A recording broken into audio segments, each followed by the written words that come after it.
तो फ्रेंड्स, आज से हम स्टार्ट कर रहे हैं पैथोलॉजीज़ ऑफ द हिपैटोबिलियरी सिस्टम। अब प्रीवियस लेक्चर जितने हुए उसमें हमने इसकी क्लिनिकल एनाटमी इन्वेस्टिगेशंस डिस्कस की। आज से हम एक एक करके पैथोलॉजी डिस्कस करेंगे। पहली पैथोलॉजी डिस्कस करने वाले हैं कोलिडोलिथियसिस क्या होती है।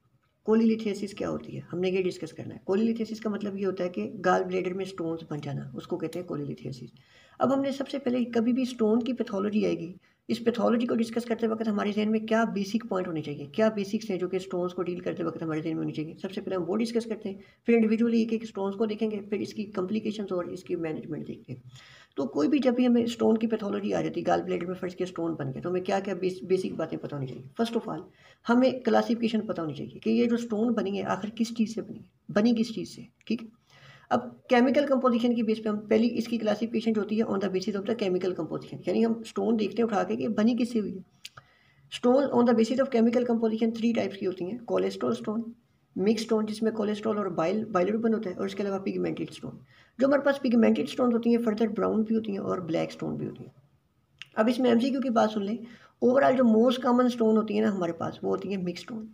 इसके अलावा जो हमारे पास वेस्टर्न पीपल है, इनके अंदर मोस्ट कॉमन स्टोन होती है कोलेस्ट्रॉल स्टोन। अब इसके बाद एक इंपॉर्टेंट बात वो ये है यहाँ पे कि जो पिगमेंटेड स्टोन है इनमें से जो ब्राउन स्टोन होती है ना, ये most common in the Asian. ये एमसीक्यू की बातें। और जो बच्चों में स्टोन्स होती हैं ज़्यादातर वो होती हैं ब्लैक स्टोन्स। तो ये हमने सारी केमिकल कंपोजिशन की बेस पे स्टोन्स देख ली, कौन सी कॉमन किन में है, ये चीज़ इंपॉर्टेंट बात जो याद रख ली। अब दूसरी class base of the classification जो हम किस बेस पे क्लासीफाई करते हैं। सबसे पहले मैंने आपको बताया स्टोन को हम देखते हैं कि on the basis of chemical composition classify करते हैं स्टोन बनी किससे। दूसरी चीज़ on the basis of duration हम क्लासीफाई कर लेते हैं स्टोन को। फर्स्ट किया यहाँ पे ये ब्लैडर है, ये हिपैटोबिलियरी सिस्टम मैंने जो बनाया हुआ है, ये हिपैटोबिलियरी सिस्टम है। फर्स्ट किया यहाँ पे एक स्टोन पड़ी थी ब्लैडर के अंदर, हमने इस बंदे का ब्लैडर रिमूव कर दिया, कोलिसिस्टेक्टमी कर दी। लेकिन हुआ क्या कि विद इन 2 ईयर वो बंदा दोबारा स्टोन के साथ आ गया, उसकी कॉमन बाइल डक्ट के अंदर स्टोन पड़ी थी, यहाँ पे स्टोन पड़ी थी। अगर 2 साल के कम अरसे में एक बंदे की स्टोन थी, हमने उसकी गाल ब्लैडर को रिमूव कर दिया, 2 साल से कम अरसे में वो दोबारा स्टोन की कंप्लेन के साथ आ जाए, तो इस स्टोन को यहाँ पे जो दोबारा बनाए, इस स्टोन को हम कहते हैं रिटेन्ड स्टोन, या इसको हम क्या कहते हैं मिस्ड स्टोन्स। याद रखना on the basis of duration.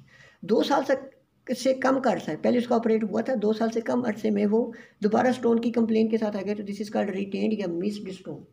अब अगर यही बंदा किसी की कोलिसिस्टेक्टमी कर देते हैं, 2 साल के बाद आता है, after 2 year, more than 2 year अगर आता है तो इसको रिकरेंट स्टोन कहते हैं। लेस देन 2 ईयर आएगा तो इसको कहेंगे retained stone, more than 2 year के बाद आएगा अगर तो इसको रिकरेंट स्टोन्स का हम नाम देते हैं। On the basis of duration हमने क्लासीफाई कर लिया।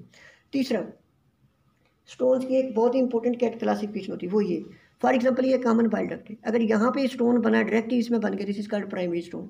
अगर स्टोन यहाँ पड़ा था ब्लैडर में, वो ऐसे मूव करके कॉमन बाइल डक्ट में आ गया, यहाँ पे आ जाता है वो, तो इसको कहते हैं सेकेंडरी स्टोन। इंपॉर्टेंट बात याद रखनी। तो ये साइड की बेस पे भी हम स्टोन्स को क्लासीफाई कर लेते हैं।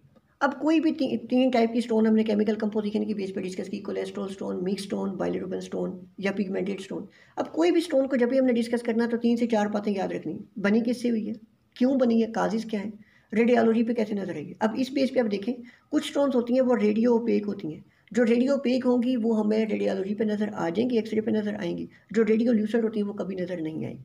ठीक है, तो हमने जब इस स्टोन को देखना सबसे पहले बनी किससे हुई है, वजह क्या बनने की, क्या वो एक्सरे पे नज़र आएगी या नहीं, और उस लास्ट पे कि किन लोगों में ज़्यादातर वो कॉमन होती है, ये देखते हैं। अच्छा जी, अब हम इंडिविजुअल स्टोन्स को देखने लगे। सबसे पहले देख लेते हैं कोलेस्ट्रॉल स्टोन। अब मैंने बेसिक्स में बताया आपको, अभी कोई भी स्टोन को जब अभी हम देखते हैं, फर्स्ट ऑफ ऑल हम देखते हैं कि बनी किससे है, तो इसकी जो मेजर कंपोजिशन होती है कोलेस्ट्रॉल मोनोहाइड्रेट क्रिस्टल से मिलकर बनती है। दूसरी चीज़ हम देखते हैं अबंडेंस, किन में ज़्यादा पाई जाती है, वेस्टर्न पीपल में, और मेनली ये फीमेल में पाई जाती है। इसके लिए अपने 5F याद रखने, फैटी, फ्रिटाइल, फ्लैटुलेंट, फीमेल और 40। यानी अगर कोई ओबीस फीमेल आई है 40 अबव की, ठीक है, प्रोट्रूडेड एब्डोमेन के साथ, तो मोस्ट प्रोबेबली अगर उसमें स्टोन होगा तो वो कोलेस्ट्रॉल स्टोन होगा। वो जो बना किससे होगा, कोलेस्ट्रॉल मोनोहाइड्रेट से। ये आमतौर पर रेडियो ओपेक होती है, गोल्डन येलो कलर की नजर आती है। मतलब पहली चीज़ हमने देखनी होती है बनी किससे, केमिकल कंपोजिशन। दूसरी चीज़ होती किन में ज़्यादा, अबंडेंस। तीसरी चीज़ रेडियोलॉजी पे एक्सरे पे कैसी नजर आती है, गोल्डन येलो, ये रेडियो ओपेक स्टोन होती है आमतौर पर। चौथी वजह अब हम ये देखते हैं इसकी पैथोफिजियोलॉजी क्या है, असल में ये स्टोन बनती क्या है। असल में हमारे पास होता ये है कि हमारे बाइल के अंदर ना कोलेस्ट्रॉल भी होता है, और साथ में क्या होता है, बाइल साल्ट भी होते हैं। अब हमें पता है कि कोलेस्ट्रॉल जो होता है ये इनसॉल्युबल होता है आमतौर पे। तो इसको सॉल्युबलाइज करने के लिए बाइल साल्ट पे होता है नेगेटिव चार्ज, जो कि कोलेस्ट्रॉल पे चार्ज इंट्रोड्यूस करवा देता है, जिसकी वजह से कोलेस्ट्रॉल क्या हो जाता है, सॉल्युबलाइज रहता है। नॉर्मली क्या होता है, कोलेस्ट्रॉल और बाइल साल्ट की रेशो होती है 1:20, यानी कोलेस्ट्रॉल कम होता है, बाइल साल्ट 20 टाइम ज़्यादा होते हैं, जो कि कोलेस्ट्रॉल को बाइल के अंदर सॉल्युबलाइज रखते हैं। अगर कभी बाइल की सॉल्युबिलिटी कम होती जाए, बाइल साल्ट कम होते जाए या कोलेस्ट्रॉल ज़्यादा होता जाए ना, इसकी वजह से क्या होगा, मिसमैच क्रिएट हो जाएगा। नॉर्मली मैंने बताया कि कोलेस्ट्रॉल को अगर सॉल्युबलाइज रखना है बाइल के अंदर तो 20 टाइम मोर बाइल साल्ट चाहिए। अब ये रेशो कैसे डिस्टर्ब हो सकती है, कोलेस्ट्रॉल ज़्यादा हो गया या बाइल साल्ट हो गए कम। जब बाइल साल्ट कम हो गए या कोलेस्ट्रॉल कम हो गया तो ये रेशो डिस्टर्ब हो गई, जिसकी वजह से कोलेस्ट्रॉल प्रॉपरली सॉल्युबलाइज नहीं रहेगा। कोलेस्ट्रॉल जब प्रॉपरली सॉल्युबलाइज नहीं रहेगा, this is called as super saturation. इसको क्या कहते हैं जी, सुपर सैचुरेशन। इसकी वजह क्या हो सकती है, या कोलेस्ट्रॉल ज़्यादा हो गया या बाइल साल्ट हो गया कम। जब भी कभी सुपर सैचुरेशन होगी, कोलेस्ट्रॉल इनसॉल्युबलाइज होगा। जब कोलेस्ट्रॉल इनसॉल्युबलाइज हो जाएगा तो ये प्रेसिपिटेट कर देगा, स्टोन्स बना देगा। अब हम देखते हैं कौन सी ऐसी कंडीशन जिसमें कोलेस्ट्रॉल जो बॉडी के अंदर ज़्यादा हो जाता है, और कौन सी ऐसी कंडीशन जिसमें बाइल साल्ट कम होते हैं और फिर कोलेस्ट्रॉल स्टोन बनती हैं। अब फॉर एग्जांपल कोई फीमेल है, वो डाइट में कोलेस्ट्रॉल ज़्यादा ले रही, तो डेफिनेटली कोलेस्ट्रॉल का बॉडी में लेवल बढ़ेगा। ओसीपीज पे है फीमेल, तो ओसीपी कोलेस्ट्रॉल का लेवल बढ़ा देते हैं। क्लोफिब्रेट ड्रग्स है, ये भी कोलेस्ट्रॉल का लेवल बढ़ाती हैं। फास्टिंग और टीपीएन के दौरान क्या होता है, स्टेसिस हो जाता है, जिसकी वजह से वाटर ज़्यादा रीअब्सॉर्ब हो जाता है, तो कोलेस्ट्रॉल कंसनट्रेट हो जाता है। प्रेगनेंसी, ऑक्टीरिया टाइप पे अगर कोई है, सोमेटोस्टेटिनोमा, अगर इन सारी कंडीशन के अंदर क्या होता है, बॉडी के अंदर कोलेस्ट्रॉल बढ़ जाता है। जब कोलेस्ट्रॉल बढ़ेगा तो बाइल साल्ट और कोलेस्ट्रॉल की रेशो डिस्टर्ब होगी, सुपर सैचुरेशन होगी। सुपर सैचुरेशन होगी, कोलेस्ट्रॉल प्रेसिपिटेट आउट हो जाएगा, सॉल्युबलाइज नहीं रहेगा।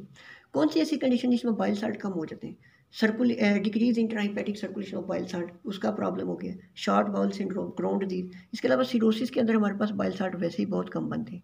तो इन सारी कंडीशन में क्या हो जाता है, कोलेस्ट्रॉल स्टोन बनने के चांसेस जो है वो ज़्यादा हो जाते हैं।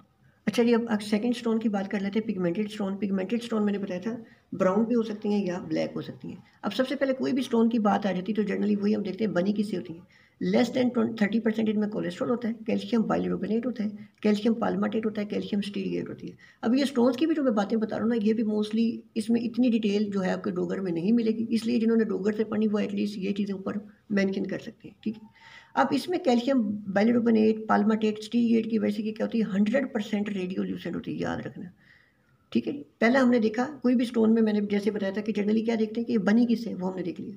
क्या ये रेडियोलॉजी एक्सरे पे नजर आएगी, नहीं, क्योंकि ये 100% रेडियोल्यूसेंट स्टोन होती है, ठीक है। और आमतौर पे बाइल डक्ट के अंदर जो प्राइमरी स्टोन बनती है वो यही होती है, ब्राउन पिगमेंटेड स्टोन होती है।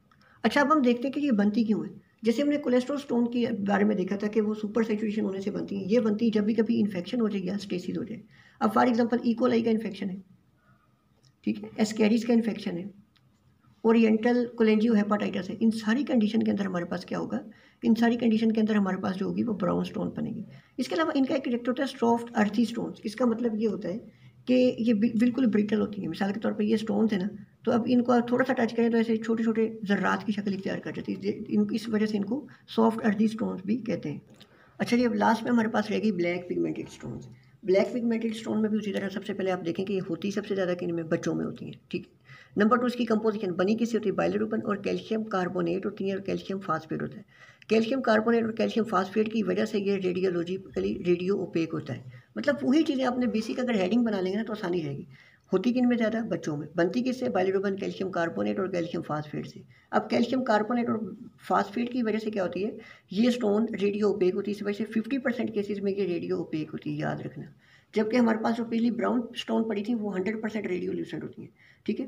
अब कौन सी कंडीशन है जिसमें इनडायरेक्ट या अनकॉन्जुगेटेड बाइलिरुबिन बढ़ेगी तो ये बनती हैं ये स्टोन्स। तो haemolytic anaemia, autoimmune anaemia, hereditary spherocytosis हो गया। इन सारी कंडीशन के अंदर क्या हो सकता है, या लिवर सिरोसिस है जिसमें कॉन्जुगेशन नहीं हो रही। इन सारी कंडीशन के अंदर क्या होता है, अब बच्चों में आमतौर पर ये ज़्यादा होता है कि जब ये हमें हेमोलिटिक एनीमिया वगैरह को रूल आउट करना पड़ेगा, ठीक है जी। बच्चों में ज़्यादा होती है, ये हमारे पास आ जाती हैं ब्लैक पिगमेंटेड स्टोन्स।